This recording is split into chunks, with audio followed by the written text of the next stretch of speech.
নমস্কার, আমি অনিতা ঘোষ। আবারও একটা কম খরচে দারুণ স্বাদের একটি মিষ্টির রেসিপি নিয়ে আপনাদের সামনে হাজির হয়ে গেলাম। এই রেসিপিটি বানানো দেখলে আপনারা খুব আশ্চর্য হয়ে যাবেন। আসুন আর দেরি না করে আমি এই রেসিপিটি আপনাদের সঙ্গে বানানোর জন্য চলে যাচ্ছি।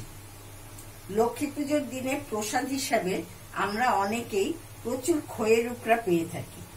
এই খইয়ের উকড়া আর দুধ পাউরুটি দিয়ে যে এত ভালো মিষ্টি তৈরি করা যায় সেটা আপনারা ভাবতেই পারবেন না। আসুন আমার ভিডিওটি আপনারা পুরো ফলো করুন।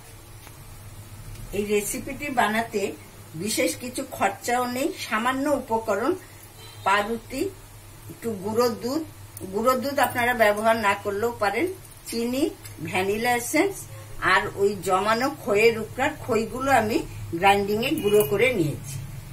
আর এখানে আমি 500 গ্রাম দুধ কড়াতে জাল দিয়ে নিয়েছি।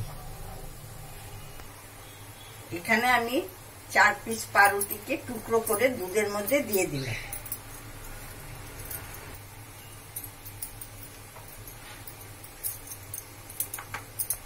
এর সঙ্গে আমি চিনিটাও দিয়ে দিচ্ছি।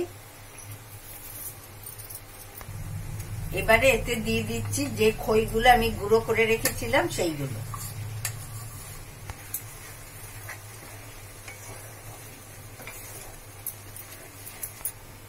তারপরে দিচ্ছি 1 প্যাকেট গুঁড়ো দুধ,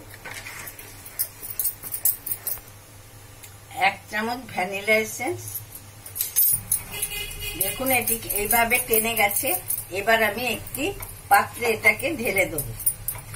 তার আগে এতে একটু তেল মাখিয়ে নেব। বাটির গায়ে তেল বা ঘি একটু ব্রাশ করে নিতে হবে।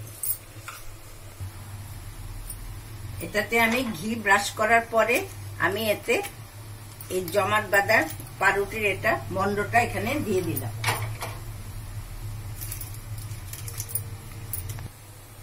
এর ওপরে আমি একটু ডেকোরেশনের জন্য একটু চেরি ফল দিয়ে দিচ্ছি।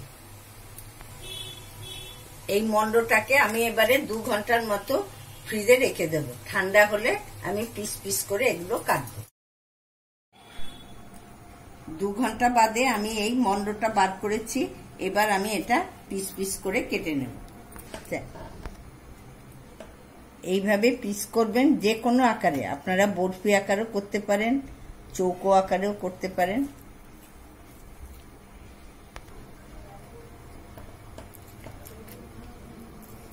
দেখুন এটা কত সুন্দরভাবে হয়ে গেছে।